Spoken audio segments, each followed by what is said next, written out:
on the spotlight. One thing that I can say about what the election of Donald Trump really did is that, no, I didn't vote for the motherfucker. But I understand the spiritual universal implications of it. Because what he did was he exposed, put it all out in the open, who these people are and who they've always been. We just been sweeping it up under the rug. Because we trying to pay our rent, we trying to pay our bills, we trying to just make a living. But this stuff has been here. All the election of Donald Trump did was just bring it to the forefront. And see, now that it's all on Front Street, they ain't got no excuse and they ain't got nowhere to hide. You gets away with nothing in the cosmos. What you put out in the cosmos is what you get back. You are accountable and responsible for your life, both positively and negatively. The law of science don't change for shit. For nobody. I don't care what your religious belief is or your non-belief is. The law of science is fact. The law of cause and effect is there. That's the foundation of the cosmos, period. And this is the dawning of the age of Aquarius. This is the age of Aquarius, fool. You ain't tell me shit. What? We are here. We are in. The 60s was the dawning. Are you kidding? The 60s was the dawning. It was a dawning. The 2020, this is the actual age of Aquarius. We're gonna be on the front lines. And what the religious folks there realized, I said, baby, your own scriptures confirmed about the water bearer. And told you, when you see the water bearer, go get to him. Told you. It's right there in scripture. Jesus talked about the age of Aquarius. Talked about it. So, okay. So they ain't going to be able to get away with nothing. That's why everybody that's not genuine, from the rich to the poor to the in-between, they're not getting away with jack. And ain't nothing, ain't no war they can do to stop it, ain't no manipulation they can do to stop it, ain't no trickery and treachery they can do to stop it. Your time is up. Okay, so let's. That's why the Me Too movement is coming out all of a sudden, even though they got their mistakes. That's why the Black Lives Matter movement came up. Even though they got mistakes too, we all got to correct all of that. But that's why all of these movements and stuff that's been hidden is coming up. That's why it's coming up. And when I started putting two and two together, and I got in my meditation mode, I'm like, oh, I see what's going on now. See, my consciousness began to do this spiritual mathematics. I'm like, oh, that's why. That's why. Because now everything is on Front Street. What this pandemic has done is told the truth about our government and what our government can do and what they always could have done and never did. I don't want to hear this stuff about y'all can't take care of this and take care of that when you saw what you did in the pandemic. And this is where the responsibility is on us, though, because I'm watching this, right? Exactly what you just said. Where's cognitive dissonance where people are still, bureaucracy still exists, and people are still saying we have to, wait, we just learned something. We just learned, guys, we just had the lesson. We need to take this and learn. So a whole lot of what we're doing, the reason why we're as fucking crazy and revolutionary just out in the way that we're doing is no, we had an example. So I've known we've never had to follow the rules, okay? We've never had to follow the rules because the rules are wrong and kill us. And again, against natural law. The rules take us out of the shit, right? But I got it because we're all scared we have to do this. We just had to contend, right? And so the government had to switch up. And people had to switch up. And guess what? All of a sudden, there's fucking food around, right? And all of a sudden, people's electricity was paid. And all of a sudden, rent was canceled, right? And all of a sudden, all this shit can fucking happen. So we need to hold on to that and stay there. But you're watching the cognitive dissonance, and you're watching people just slip back. But see, here's the blessed part of that, though.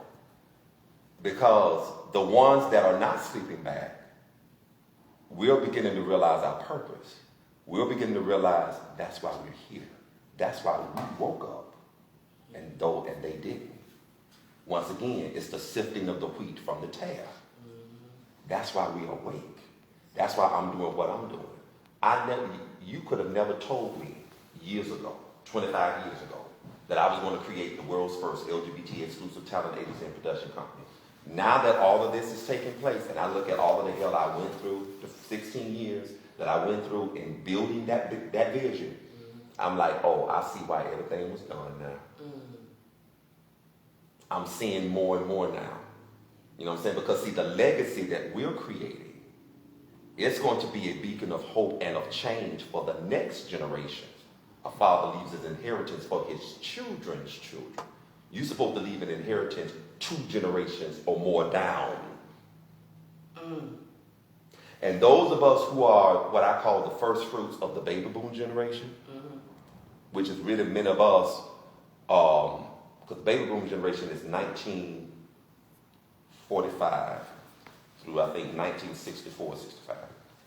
Those of us who was born of those parents, because I was born in 1971. 71 to 71. Okay.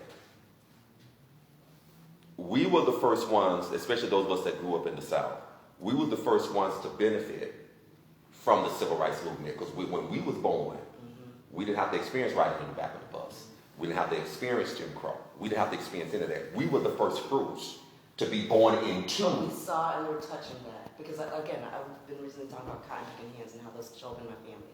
As in, you saw them and you know what those look like, and it's a real thing. But we're different. And so our parents were very happy to be that weird bridge and tell us what we have that they never had and what came before them that didn't have anything. So that us and that generation is a very, very important, for Black Americans, is a very important place of us there because we carry something. Because see, and I always call our generation the generation of the transition. Yes. Because we saw the benefits from the 60s. We saw what was getting ready to happen during the 70s. Because by that time we was in kindergarten, grade school. By the time the 80s, we experienced the Reaganomics. Okay? We saw the birth and evolution of hip hop. We saw all of this. That's why I say we're the children of the transition.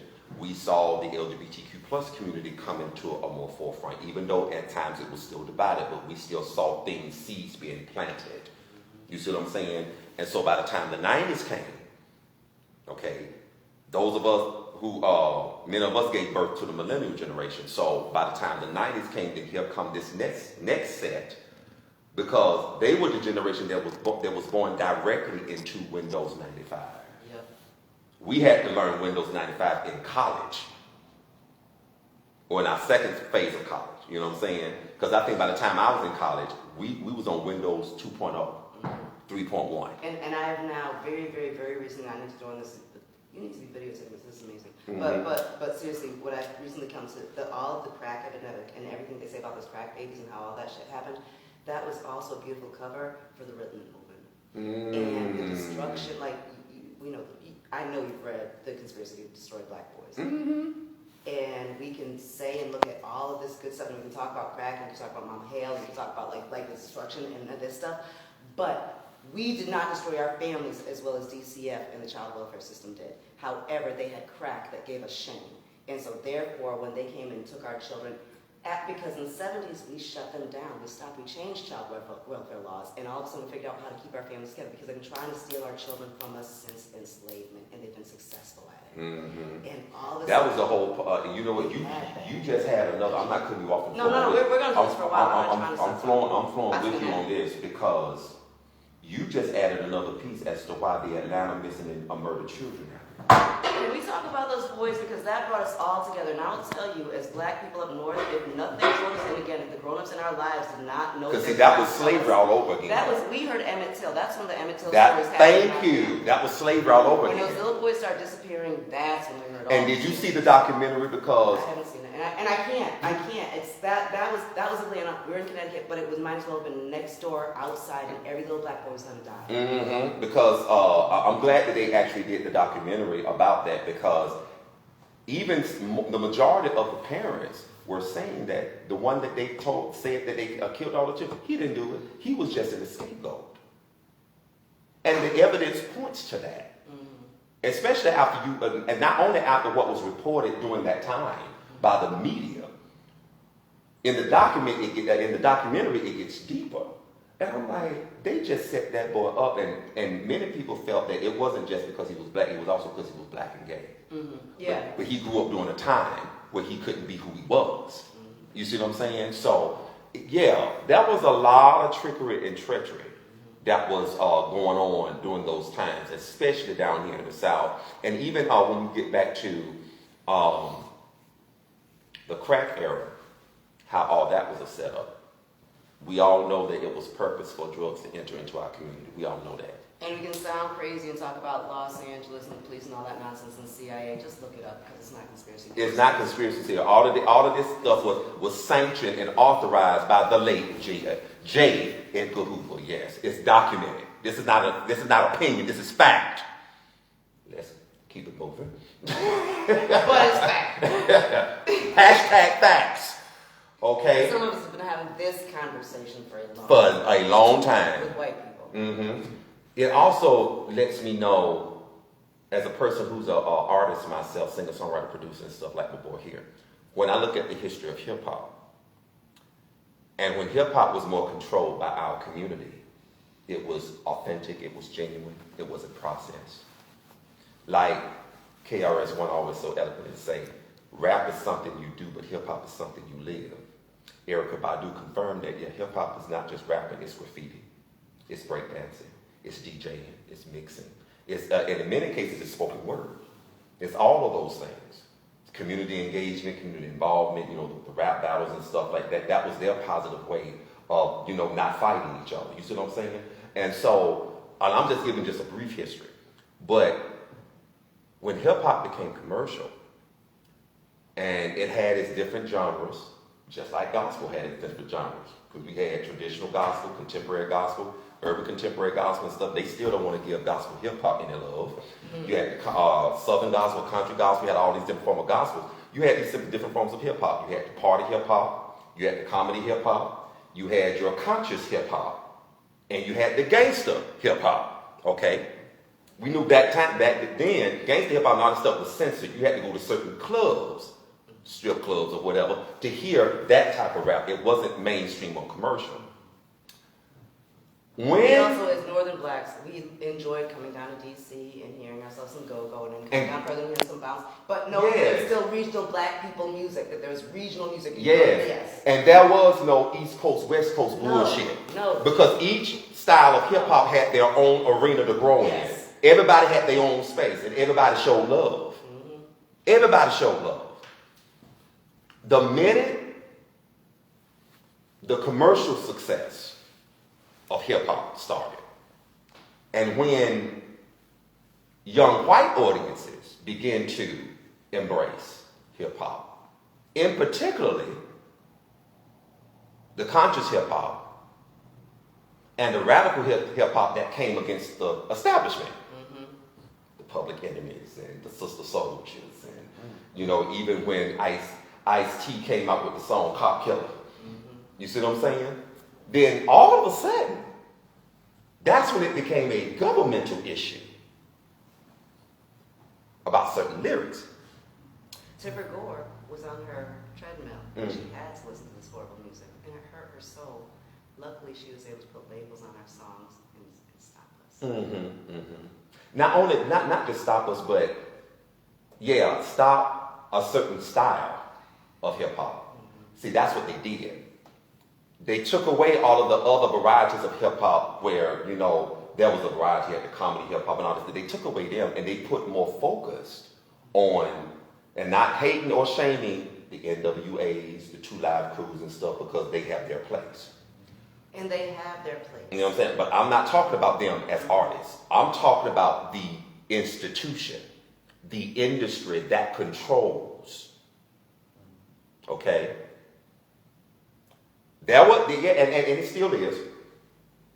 When I began to start looking at the behind the scenes of what was going on with hip hop, I said, wait a minute, you conspiracy motherfuckers.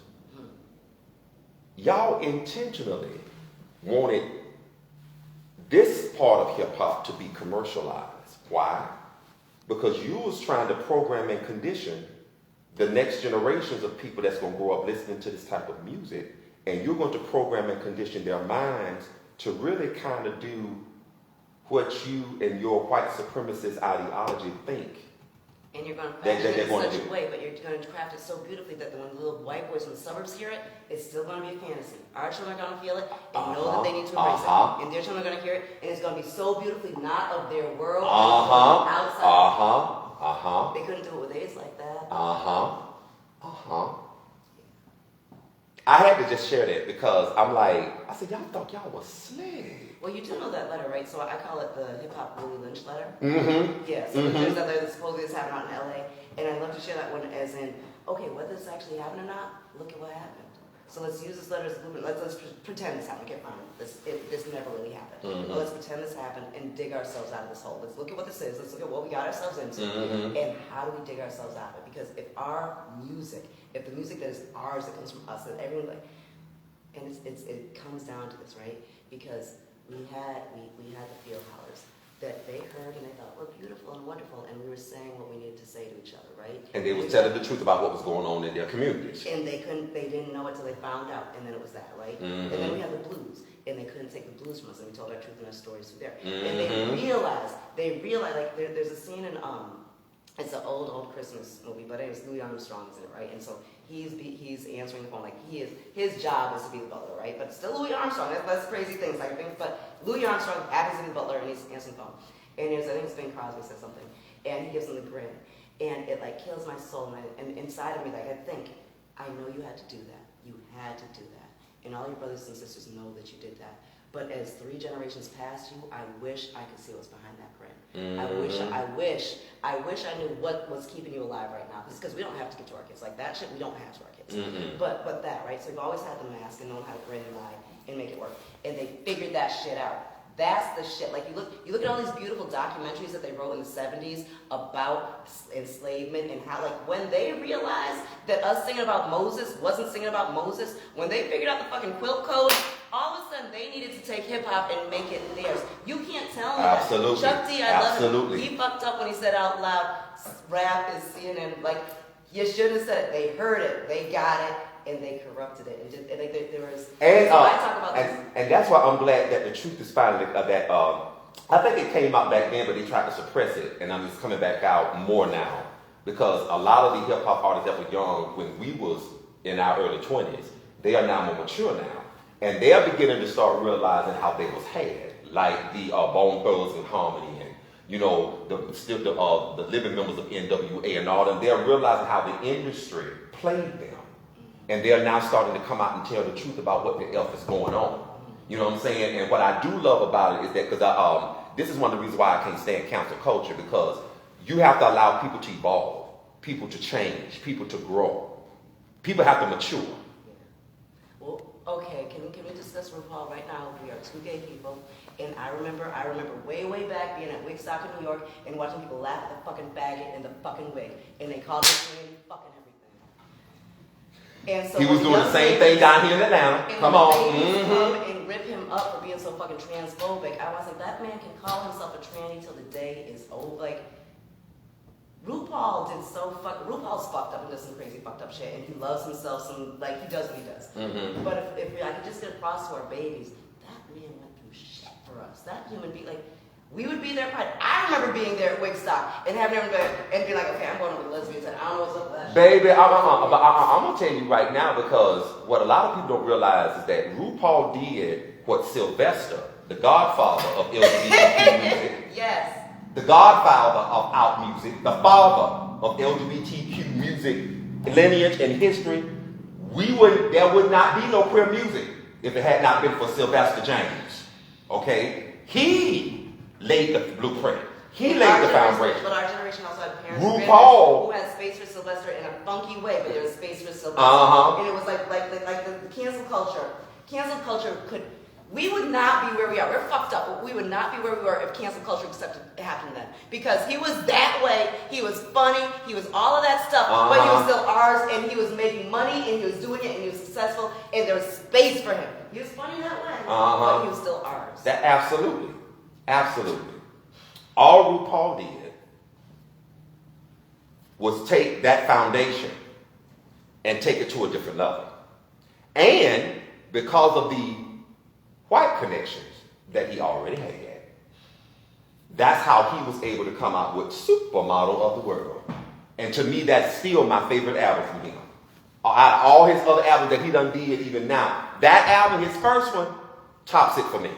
Because it was so pioneering, and it made such a statement during a time when we was just getting started to even start to get our rights as LGBTQ plus people. Yo, can I tell you, coming of age and hearing him and Michelle and Xavier Cello on the radio, I cannot tell you what my life was. What? Are you kidding? I'm black and gay, and that's me on the radio. Okay. That's me on the radio. What? Oh, wait. She's singing about Leviticus faggot. What?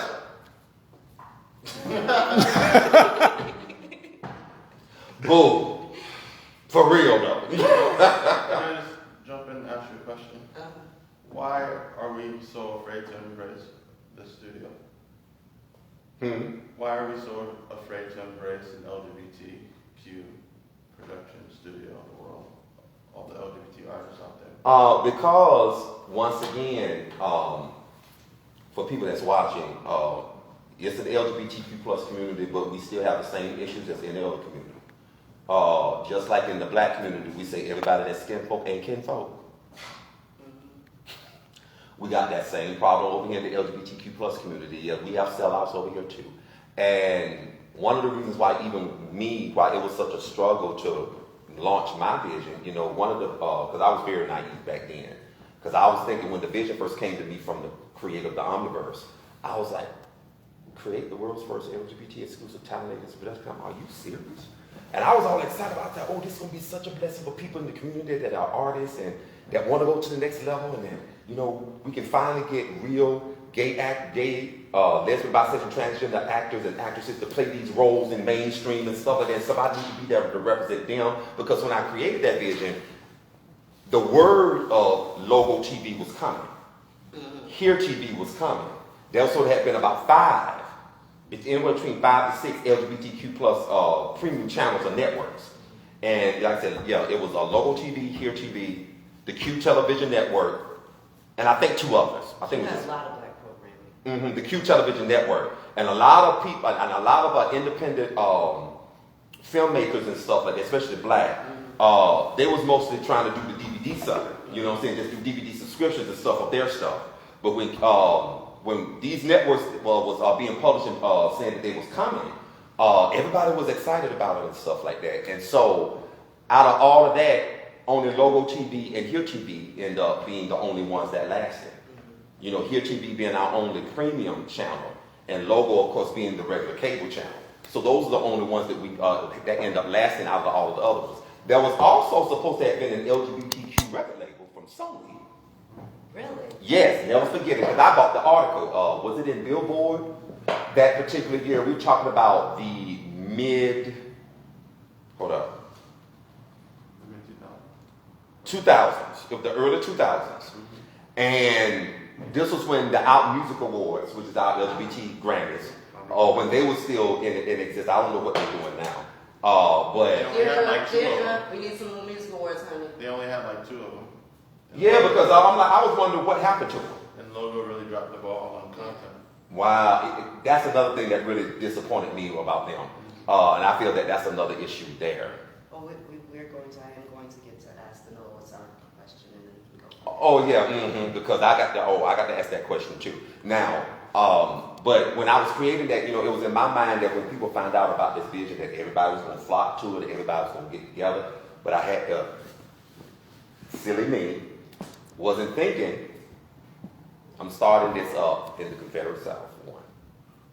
2, racism in the LGBTQ plus community still exists.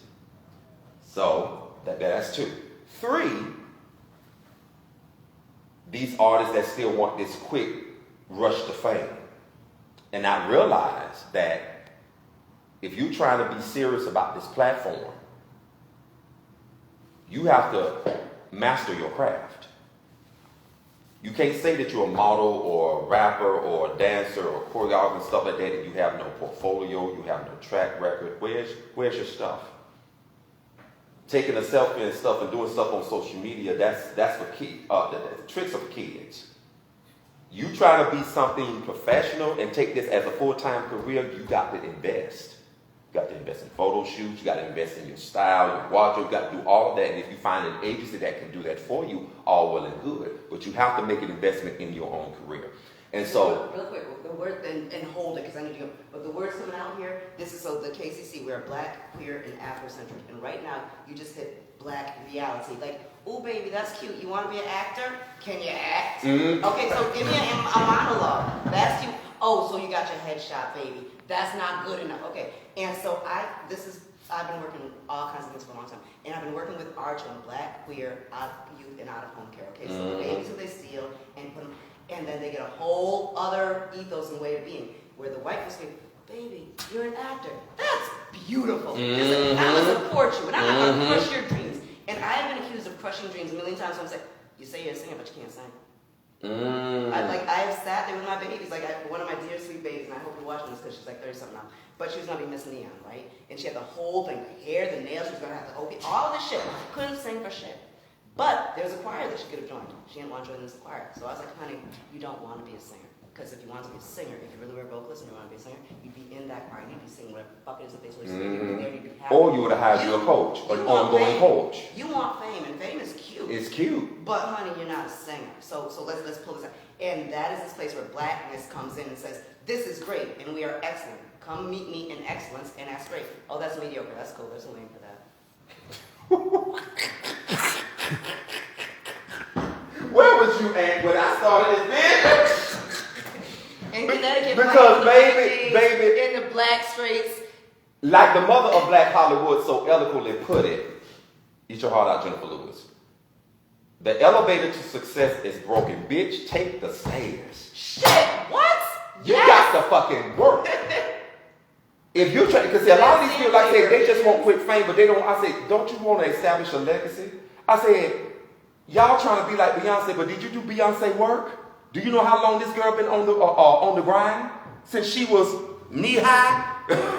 her family's been supporting her since this. So where she's at now, she's earned it. Because she worked. She paid her dues.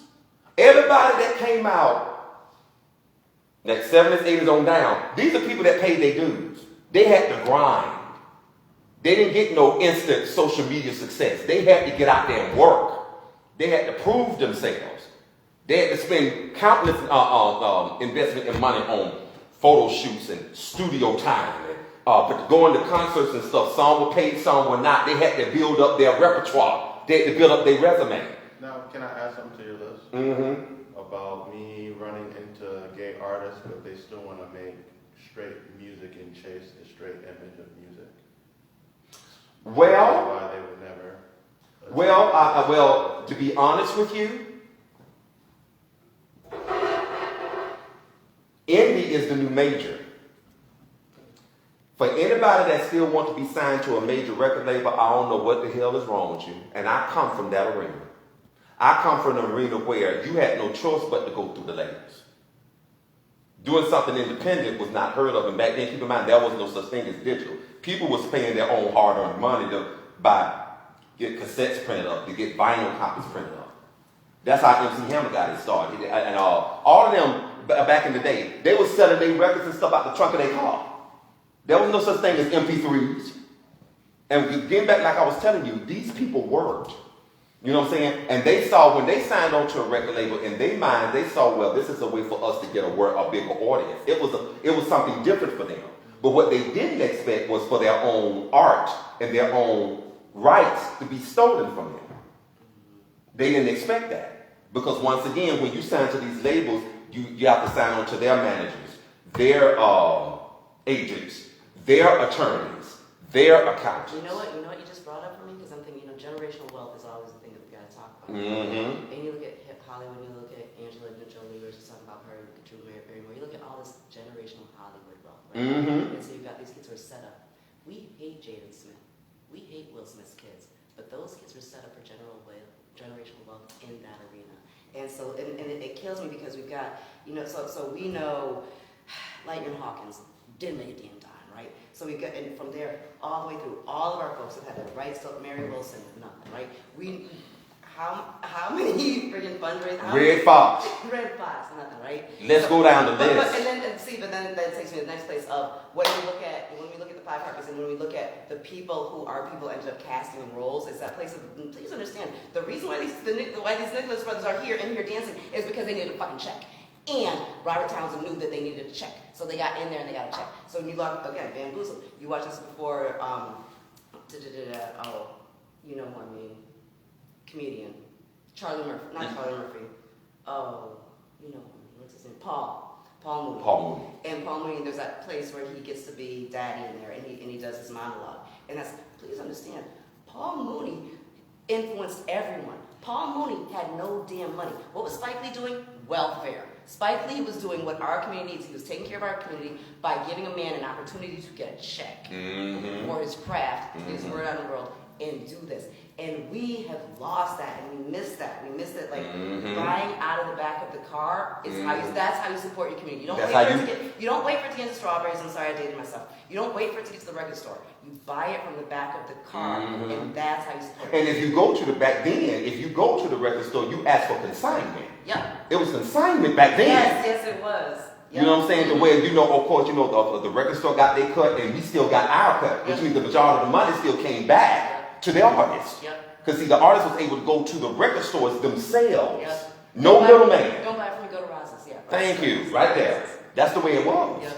And I think, and I think that there's a hustle culture that's gone. So I'm going to just say that piece, right? So it was clear, and for us in our generation, our parents didn't get anything, and they still got. They when they went to school, they got that you got to be 10 times as smart as a white guy to get half. Right? So they were still trying to infuse that in us. And again, then that whole, I call it the nonprofit industrial complex, but all of these places that came and trickled out of the welfare system that said, no, you deserve. No, you deserve. Here. You should have. You deserve. You shouldn't. And therefore, like, the abuse of not having is not what I'm trying to perpetuate. And I'm not saying that we need to live in a world of lack in order to succeed. But that was a setup too, because to even talk about that, because statistics have proven this. Because when I got my first apartment of my own, living in public housing, and I know we kind of jumping all over the place, so it's still good. That's what we do. I got my first apartment living in public housing. Little did I know that the public housing complex that I stayed at was the first public housing development in America, the old Techwood homes. When I moved in Techwood, that was in spring of 1994. When I moved in Techwood, they had just received the Hope 6 grant. This was on the Clinton administration, Bill Clinton. And this was when the whole welfare to work initiatives was started, welfare reform and everything was started. Oh, I know this project. Yeah, and welfare to work, and so for my role, welfare to work was happening at the exact same time as the white professional world was figuring out ways to get white women to go back home to stay with their families. So across the nation, black women who were home with their children were getting the message that they were sick and disgusting and bad and lazy. Absolutely. And if you're going to be a good mother, you are out in the workforce working, and you're sending your child to an inferior state-run daycare. While nationally, P. Berry, D. Berry, Brazelton, and every other fucking pediatrician was writing about the importance of mothers being home with their children, and there's that back home from work fucking movement happening. You want to talk about psychological conditioning? And hold up, what everybody else with this welfare to work shit, because keep in mind, I was still pursuing entrepreneurship, so I saw a lot of this. And plus, I was the youngest person to serve on the board for the redevelopment of Techwood. So I saw all of the inside stuff. I saw the sellout, and I saw it all. What got me, after all that, after they done tore down public housing, rebuilt affordable housing, and all that stuff, here come the fucking recession. Here come the recession. And all these folk you did from welfare to work, now they get laid off. Now they get downsized out of their job. Okay? Folks that had good government jobs and stuff, we ain't gonna never get fired. They ain't gonna lay us off. We in like Flint. Then your ass get furloughed. So all of this welfare to work, you can only be on welfare until you to a certain point. Now you got all these folks. Oh wait. You can only be on welfare to a certain point unless your child has some type of diagnosis. So I better, by the time my child's 5, I better figure out how to get my kid inferior superior on paper. Hold up. Everything that you talk about is the whole plot. Yes. The whole plot.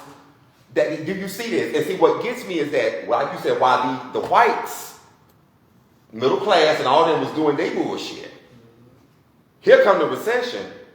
That done fucked up everybody. See, now you got people homeless that used to have jobs. And we know that black people of color was the one that was mostly, proportionally, disserviced. But now everybody is fucked up now. Because when the recession happened, that fucked up everybody. And all of this welfare to work shit y'all just did a few years ago, you got to backtrack now and spend more money to get out of this recession. And you fucked it up because all that ways that you can't have married couple and all this other good stuff. Now you got all these white families. You got a married man, married woman, and they got kids. But you have made it so you can't give them money. You have given them so many things. I'm sorry. There's a marriage certificate. There's a man. You can't give him a check. Absolutely. There's a new way to do it now.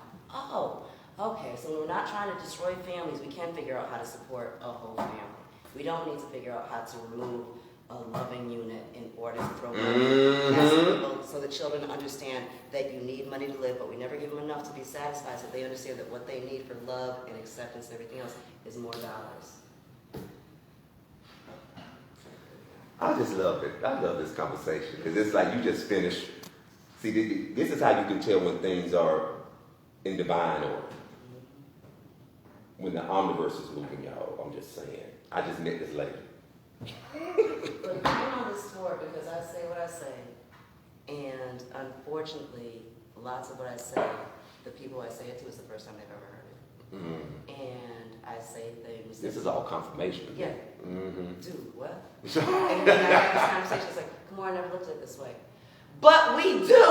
And if you are a weirdo, freak, queer baby boy, born in 1971, baby girl, what strange. I'm sorry, cotton picking, okay, child, we're free to be you and me. This is my world. This is what You cannot take me through this without, And we're here, and this is what we're supposed to do. Mm-hmm. And so as I get all this good stuff, I'm like, dude, so when it comes to privilege, I've come to redefine privilege in the work that I do, in that there is no such thing as white privilege. That's white supremacy.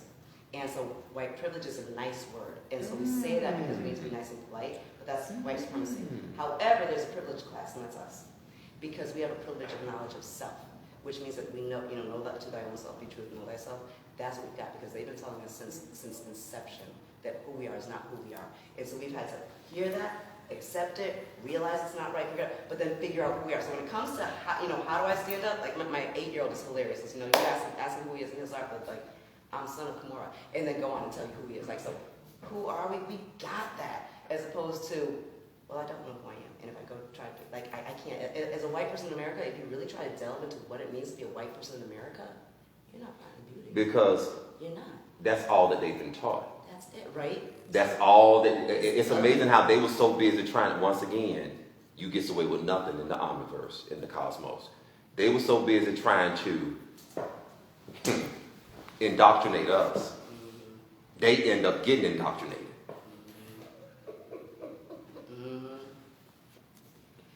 Like the old elders back in the day, if you did one ditch, you better did two.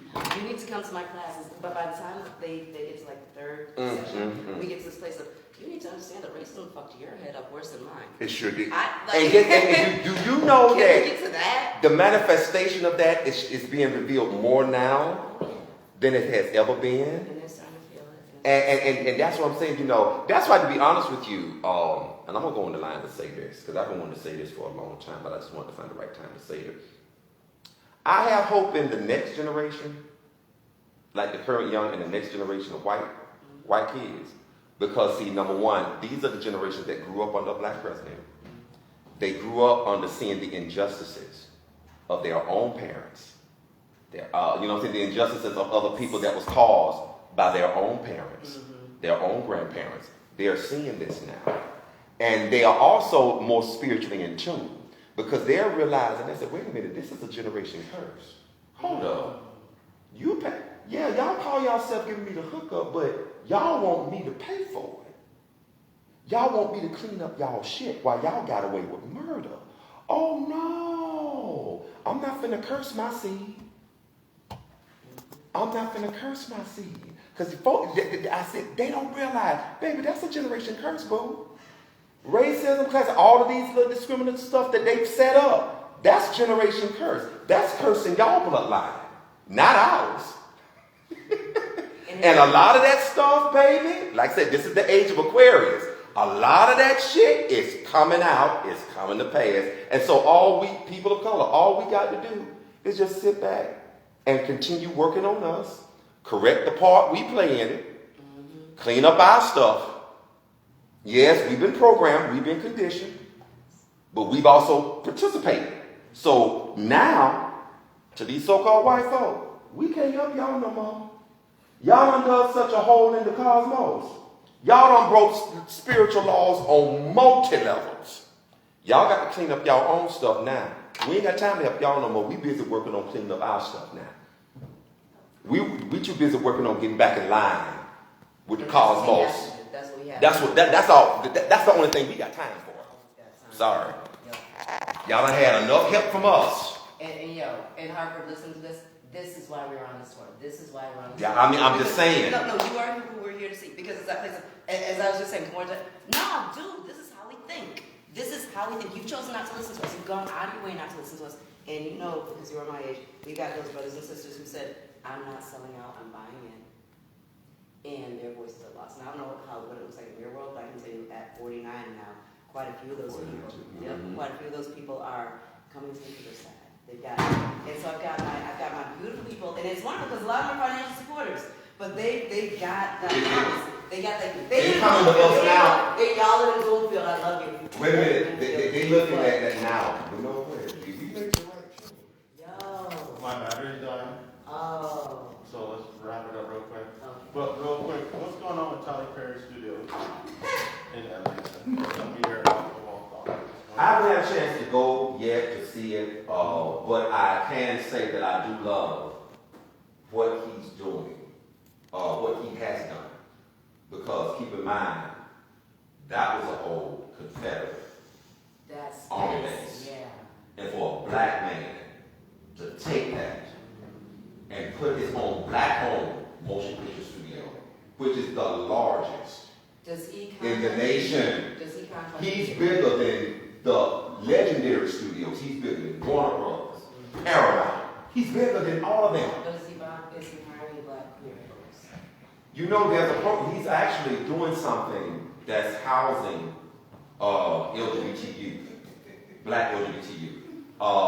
There's a lot of things that he is doing. Now, I don't know how he's implementing that.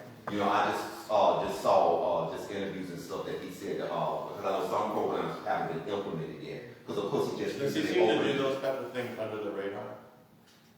He may have to. Keep in mind, he's the only. To be honest with you, let me say this. I feel that he's doing what I felt Spike Lee could have done, but now I realize he couldn't. Okay? And it's very interesting that even though Spike Lee had an issue with Tyler said, wait a minute, it's because of you that I'm able to do what I do. And ended up giving Spike Lee a name on one of the studio halls. Tyler didn't have to do that. Tyler could have been better. He could have been in his feelings. He didn't have to do that. You know what I'm saying? So because he didn't have to, but he did. But talking about that spiritual awakening, he didn't have to. He didn't have to. Today, if he didn't, his soul would not allow him to not do that. So he had to. And that's a big part of that shit. Because we talk about that dawning, that awareness. That's the shit. He had to. He had to. Because see, like I said, you know, that's why even when people want to talk about you don't have to like everything someone does to acknowledge the door that absolutely. Right. You don't have to do that. You know what I'm saying? Because I was a little bit upset when Spike kind of went off on time. I'm like, wait a minute. He's doing what you tried to do but couldn't. You should applaud him. And he has an audience that supports that. Everybody has their own audience. You see what I'm saying? You know, I mean, when Red Fox first came out, a lot of folks didn't like Red Fox mouth. But he paved the way. You see what I'm saying? Richard Pryor. A lot of folks didn't like the way Richard Pryor came about and stuff at first, but he paved the way. There's an audience for everybody. I'll tell you. So that's Y'all get plays that were just traveling around the country. I loved the plays. Loved them. It was exactly it. Once they turned into movies that white people could Oh, you see, got I to think felt about it. Kamora, say something to the Instagram folks who've been watching this amazing combo. Hey, Oh, beautiful. you can't So, look at are there people watching this? I hope there are people Oh, watching this. there were. This is beautiful, and this is it. And this is what I was just saying is exactly it. Anyone who's ever said, "Wow, Kamora, you just like expanded my consciousness. I've never thought about it that way." This is what makes me sad about that. This is how we think. Talk to black queer people of a certain age and listen to us. And you know what? When we're talking, rather than saying, "Oh my God, that's so great and new," so we realize, "Oh shit, I just blew your mind. I need to stop talking." Just listen. Instead of trying to interject and add some information, so I realize, "Oh man, I thought we were going here, but we're really still here." Dude, listen. Black queer people know shit. We've lived through it. Y'all have gone out of your ways not to listen to us. You've gone out of your way to censor us and say, "Oh no, Cammie, maybe you should look at it this way." And I've looked at it your way. And your way is wrong. But I've taken your way and my way and synthesized it to get to other ways. What you just heard out of that man's mouth, I hope you heard that and said, "Wow, Kamora must have had a conversation with him before so that they were able to be on the same level, having the same conversation like that." Nuh-uh. I just meant, honestly, we had dinner. It was delicious. Ephraim's mom fed us. I went to the RV and slept because I got the itis and I had to. Woke up, came in here, and got life because I met a brother who, yeah, this is it. This is awesome. Thanks, Instagram. See ya. Now, it didn't put it into a lot. It put it into some of it because at least.